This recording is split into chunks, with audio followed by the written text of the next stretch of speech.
Hey guys, welcome back to our channel. I'm back with a new video. In this video, I'm going to be showing you the steps on how you can change language in Shopee app. In order to change your language on Shopee app, first thing first, make sure that your device is connected to an internet service, and also make sure to stick with us till the end of this video.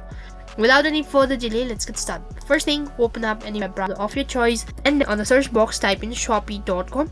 Once you type in the link, you'll be taken to the official site, and this is how the interface is going to look like.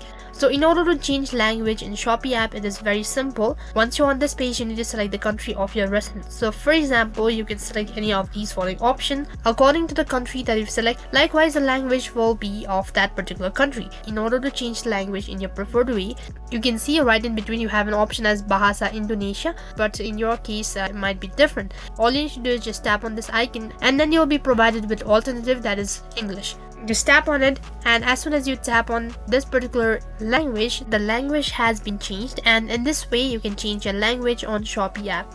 That is all for this video. I hope the video was helpful. Make sure to like, share and subscribe to our channel. Thank you for watching.